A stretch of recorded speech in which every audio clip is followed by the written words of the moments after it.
특별히 강아지가 지내는 공간을 막 뜨끈하게 해주실 필요가 없는 게 그냥 푹신한 담요나 이불 같은 것만 한 곳에 깔아 두시면은요 우리 강아지들이 제일 잘 알아요. 그러니까 너무 여러분들이 추울까봐 막 이불을 덮어준다거나 막 실내에서도 옷을 입혀놓는다거나 그렇게까지는 안 하셔도 괜찮아요.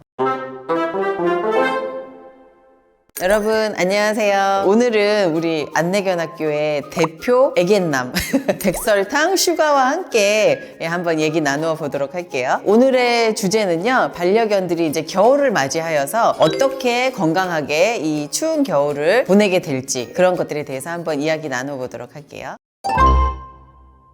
견종에 따라서 추위에 강한 아이들이 있고 추위에 좀 약한 아이들이 있는데요. 아무래도 대형견보다는 덩치가 작은 소형견들이 조금 더 추위에는 약할 수밖에 없는 것 같아요. 털의 종류나 이제 길이에 따라서도 좀 다르겠죠. 치와와 털도 짧고 겉털만 좀 많고 덩치도 좀 작고 이런 아이들이 추위에는 좀 약할 수밖에 없고요. 좀 덩치도 크고 털도 좀 길고 이중모로 난 아이들이 추위에는 조금 더 강한 그런 견종이라고 보시면 될 것 같습니다. 보통 이제 강아지들이 추위를 느낄 때 몸을 바들바들 떤다는 증상이 있을 수도 있고 잘 움직이지 않으려고 하는 경우도 있고 바닥이 너무 차갑거나 할 때는 한쪽 다리를 들고 있는다던가 제가 다리를 저는 게 아닌가? 이런 행동을 보이는 것도 추위를 느끼는 증상 중에 하나라고 보실 수 있습니다. 겨울철에 나타나는 대표적인 강아지들의 신체 변화나 증상에 대해서 이야기를 나누어 볼 텐데요. 아무래도 또 겨울에는 움직이는 활동량이 적을 수밖에 없겠죠. 개들도 기온이 내려가면요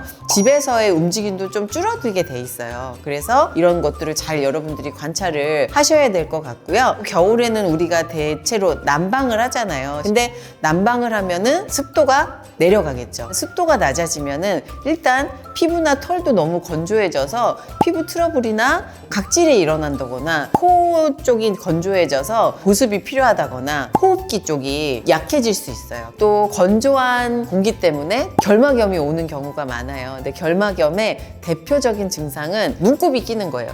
그냥 건조한 눈곱이 딱딱하게 끼는 거는 자연스러운 건데 결막염이 온 강아지들은 보통 그 찐득하고 누런 눈곱이 좀 끼기도 하고요. 약간 혈관이 도드라지거나 빨갛게 보인다면은 결막염 때문이 맞을 거예요. 꼭 병원에 가셔서 안약 처방을 받으셔서 며칠만 넣어주시면은 금방 나을 수 있어요. 또 중요한 게 뭐냐면은 아무래도 움직임이 줄어드니까 좀 노령이 시작된 강아지들은 움직임이 많이 줄어들거든요. 그런 상태에서 갑자기 움직이거나 추운 실외로 나가거나 했을 때 몸에 무리가 오는 경우가 많이 있어요. 혈액순환이나 이런 게 잘 안 된 상태에서 갑자기 찬 온도에 노출이 되면은 심장 쪽이 무리가 온다거나 이럴 수 있기 때문에 산책하기 전에 꼭 집에서 좀 워밍업으로 놀이를 한다거나 이런 것들이 꼭 필요할 것 같습니다. 꼭 겨울철에 건강이 이상이 생기는 경우가 많아요. 노령견을 키우시는 분들이라면은 특히나 우리 강아지의 변화에 관심을 기울여 주시는 게 좋을 것 같아요. 겨울을 맞이해서 어떤 거를 주의해야 될지 한번 살펴보겠는데요. 먼저 실내 환경은요, 제일 중요한 게 이제 온습도 조절인 것 같아요. 온도는 20도에서 26도 사이,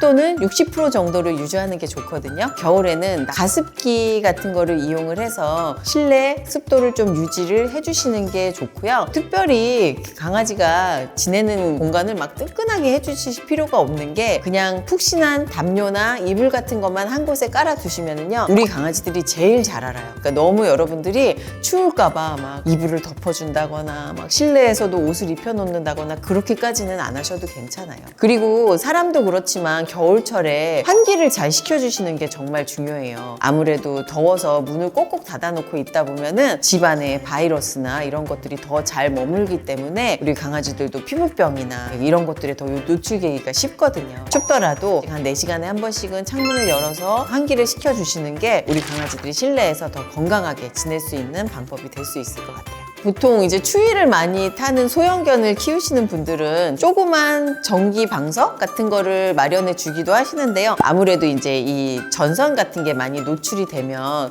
우리 강아지들이 또 그런 거를 물거나 할 수 있잖아요. 잘못해서 이제 입안에 화상을 입거나 그러는 경우도 있거든요. 그래서 혹시 너무 온열 기구를 가까이 놓으시거나 그랬다가는 사고가 생길 수도 있으니까 좀 조심하셔야 될 것 같아요. 겨울에는 실외 활동을 하기가 많이 쉽지는 않으니까 실내에서 좀 놀 수 있는 것들을 많이 마련해 주시는 게 좋을 것 같은데요. 제일 좋은 거는 아무래도 노즈워크 장난감이죠. 그리고 또 요새는 너무 좋은 게 개를 데리고 갈 수 있는 쇼핑몰 같은 데가 너무 많이 생겼잖아요. 활용하시는 것도 좋을 것 같습니다. 산책에 대해서 한번 이야기를 나눠볼 텐데요. 옷도 그렇고 신발도 그렇고 사실 강아지들 입장에서는 좀 스트레스가 될 수 있을 거예요. 미리 집에서 좀 연습을 시키시는 게 좋겠죠. 대형견의 경우에는요, 막 영하로 많이 떨어지거나 그런 날씨가 아니면 낮에는 옷 안 입히고 산책하셔도 되세요. 개들이 이렇게 털면서 밖에 나가서 몸에 묻어있는 뭐 먼지나 뭐 진드기나 뭐 이런 것들이 좀 털어져 나가기도 하는데 옷을 입고 있으면 그게 불가능하잖아요. 그래서 좀 따뜻하고 햇빛이 좋은 날에는 옷을 입히지 않고 산책하는 것도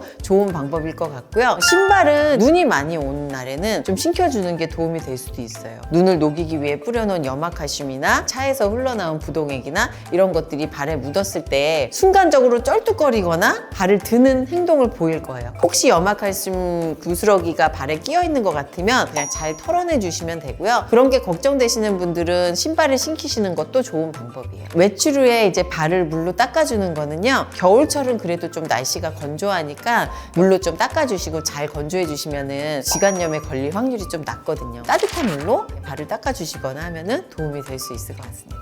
그리고 아무래도 겨울철에는요, 강아지들이 여름보다는 물을 좀 덜 먹어요. 보통 겨울철에는요, 우리 강아지 몸무게에 한 40 정도를 곱해서 급수량을 조절해 주시면은 적당할 것 같아요. 예를 들어서 우리 슈가가 30kg라고 가정을 하면은 1.2L 정도가 되겠죠. 그 안에서 먹는다면 괜찮고요. 안 먹는데 억지로 너무 먹이려고 하는 것도 좋은 방법은 아니에요. 항상 우리 강아지가 원하면은 먹을 수 있는 곳에 깨끗한 물을 놔두고 조절해 주시면은 좋을 것 같아요. 강아지들의 영양식에 대해서 한번 말씀을 드리자면요, 겨울철에만 조금 다이어트 사료를 섞어 먹인다던가 하는 것도 좋은 방법이 될 수 있고요. 또 노령견의 경우에는 좀 치매를 예방할 수 있는 영양제들이 있어요. 그래서 그런 거를 좀 보충을 해주신다면은 조금 더 도움이 되지 않을까 싶습니다. 겨울철에 피부와 털 관리에 대해서 말씀을 드릴 건데요. 여름철에는 이제 습한 날씨 때문에 습진이나 이런 것들이 생기는 경우가 많은데, 겨울철에는 건조해서 각질이 일어난다거나 그런 식의 피부병이 많이 생기는 경우가 많이 있어요. 그래서 사실 겨울철에는요, 목욕도 여름철보다는 조금 간격을 늘려서 해주시는 게 좋고, 보습제나 린스 같은 거 꼭 사용해 주시면 좋을 것 같고요. 그리고 겨울에는 아무래도 그루밍이라고 보통 얘기를 하죠. 이거를 조금 더 많이 해주시는 게 좋아요. 뭔가 운동이 부족한 아이들의 혈액순환을 도와준다거나 이런 역할도 할 수 있는데, 겨울철에 빗질을 할 때 주의해야 될 게 뭐냐면요, 건조하니까 빗질을 할 때 뭐가 잘 이를까요? 따끔따끔? 네, 스파크가 일 때가 있어요. 그런 거를 경험을 하면은 우리 강아지들도 깜짝 놀래요. 그리고 그루밍하는 거를 별로 좋아하지 않는 경우도 생길 수 있거든요. 빗질하기 전에 보습제를 뿌리고 하거나 난 보습제는 없는데요 라는 분들은 강아지들 린스를 가지고 계신다면은 그 사용법에 보면은 희석해서 뿌려줘도 된다는 그런 린스들이 있어요. 뭐 1대10 물 10 정도의 비율로 희석을 해서 스프레이 넣어서 이렇게 뿌려준 다음에 빗질을 해주시면은 정전기가 있는 거를 좀 방지할 수 있거든요. 그런 식으로 그루밍을 많이 해주시는 게 우리 강아지들 털 관리하는데 도움이 많이 될 수 있을 것 같아요. 강아지도 동상에 걸릴 수 있나요? 사전에 조심할 것과 동상 걸린 후 해결법 궁금해요. 사실 저는 아직까지는 본 적은 없는 것 같아요. 근데 뭐 사람하고 똑같으니까 얼마든지 그럴 가능성이 있겠죠. 추운 날 나가서 계속 걷는 게 아니라 한 군데 오래 서 있거나 가만히 있다면은 동상에 걸릴 수도 있겠죠. 추운 날은 밖에 나간다면은 계속 움직이는 활동을 해주신다면은 동상 같은 것들은 예방할 수 있을 것 같고요. 피치 못할 사정으로 밖에 나가서 너무 오래 있어서 우리 강아지가 따뜻한 데 들어와도 발이 차갑거나 이렇게 동상 증상이 있는 것 같다면은 미지근한 물에 발을 담가서 굳어있는 것들을 풀어줄 수 있도록 조치를 취해 주신다면은 도움이 될 것 같고요. 좀 심각하다 싶을 때는 꼭 병원을 찾아서 우리 강아지가 이상이 없는지 꼭 확인을 해보셔야 할 것 같습니다. 겨울에도 심장사상충 관리가 필요할까요? 라는 질문을 해주셨는데요. 저희 같은 경우에는요, 1년 내내 심장사상충 구충을 해요. 이 심장사상충은 뭐 너무 다들 잘 아시겠지만 모기에게서 전염이 되는 거잖아요. 만약에 나는 모기가 전혀 나올 것 같지 않은 겨울철에는 구충을 안 하겠다 하시는 분들은 주의하셔야 될 게 뭐냐면, 다시 심장사상충 구충을 시작하실 때는 꼭 검사를 하셔야 돼요. 그냥 구충을 다시 시작하시면은요, 심장사상충에 감염됐던 애가 구충을 다시 시작했을 때 심장사상충이 녹으면서 혈관을 막거나 이런 증상들이 위험한 상황이 빠질 수 있어요. 멈췄다가 구충을 시작하겠다 할 때는 검사를 하셔야 돼요. 근데 저희처럼 1년 내내 구충을 하신다면은 그런 검사를 하실 필요는 없으시죠. 1년 내내 하시거나 다시 시작할 때 검사를 하시거나 그렇게 진행하시면 될 것 같습니다. 강아지, 감기, 기관지염 등 호흡기 질환에 좋다는 네뷸라이저 어떻게 사용하면 좋을까요? 네뷸라이저가 뭐냐 하면은 기관지가 안 좋거나 그럴 때 이비인후과에 가면은 코에다가 뭐 3분 동안 대고 있으세요 해서 이렇게 가습을 해주는 그런 기구를 사용해 보신 적이 있을 거예요. 그게 네뷸라이저인데 강아지들이 전염성 기관지염 이런 게 걸렸을 때 네뷸라이저 사용을 권하는 경우가 많이 있어요. 근데 사실 이 네뷸라이저는요 처방이 필요하고 이렇게 해주는 게 좋겠다라고 조치가 있을 때만 해주시는 게 좋을 것 같아요. 평상시에는 네뷸라이저까지 해주실 필요는 없고요. 가습기만으로도 충분합니다. 밤에 재우실 때 조금 펜스로 강아지가 있을 수 있는 공간을 제한을 하시고 그쪽으로 가습기를 틀어주시거나 빨래를 널어놓는 것도 좋은 습도 조절 방법이에요. 우리 강아지는요 좀 노령이고요. 필요한 아이예요 라고 생각되시는 분들은 네뷸라이저를 이용을 하시는 거는 좋은데 우리 보통 엘리자베스 칼라라고 하죠. 그런 거를 좀 이용해서 가만히 있을 수 있는 상태에서 네뷸라이저 적응을 먼저 좀 하게 해주시고 이용을 하시면 좋은데 처방을 받은 게 아니라면은 건강한 강아지에게 미리 사용하실 필요는 없습니다. 처방이 있을 때만 네뷸라이저를 사용하시는 걸로 하셔도 충분합니다. 겨울철 우리 강아지들 건강관리에 대해서 우리 슈가와 함께 알아봤는데요. 많이 도움이 되셨는지 모르겠어요. 저도 준비하면서 되게 많이 공부를 했고요. 여러분들과 같이 저도 발전하는 기회였던 것 같습니다. 모두 건강한 겨울 보내시고 또 만나도록 할게요. 안녕!